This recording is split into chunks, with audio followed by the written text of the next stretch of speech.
tutorial is about spirals, a fun and simple pop-up that is not really a structure, but it can add pizzazz to any design.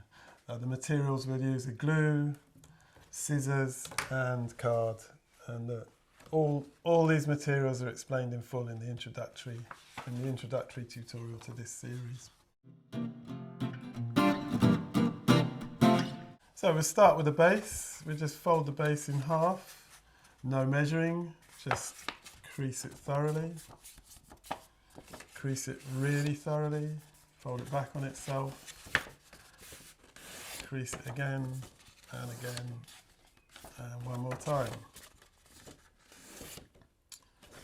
So this is your base sheet. We'll build a couple of spirals on here. I'll take blue, cut it in half,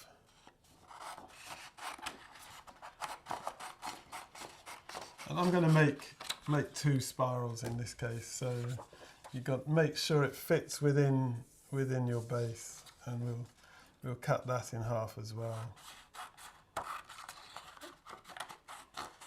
And so basically all you do is cut these into a spiral. So yeah, we'll start by cutting off the corners.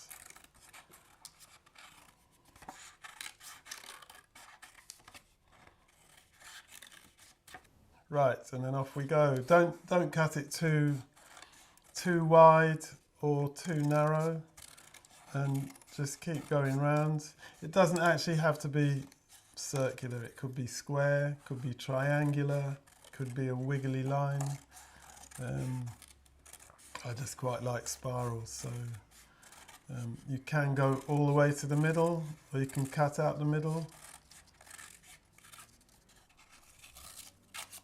There's one. So this is going to fit on your page, something like that. Now just make the other one, because we'll stick. The shape of the spiral is dictated by where the ends of the strip are. So I'll make another one with the ends in a different place, so we can just see what happens.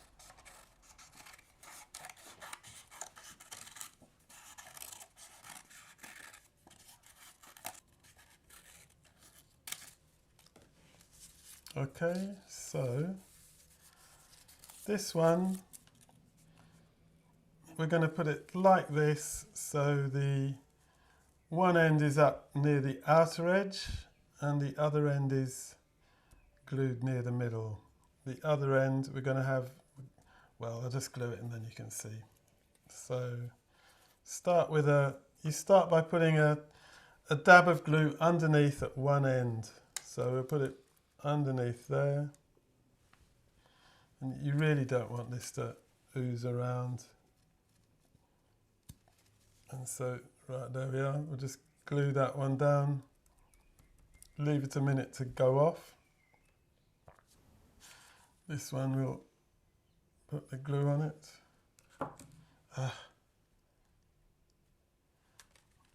leave that a minute to go off.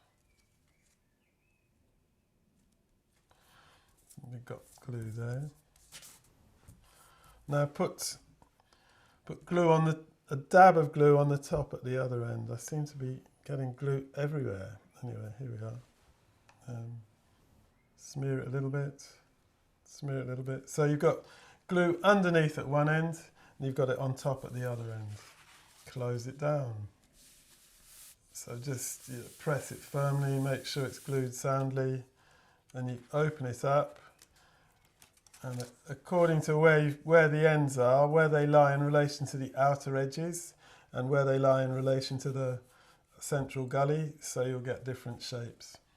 And then these aren't rigid structures, so you can't actually build onto them. You can't build V-folds or parallel folds or anything like that, but you can add pieces. So here's another one with just yellow flashes stuck all over it, and you can see the shape that's being created. It's slightly different. Again, it's dictated by where the ends are stuck down.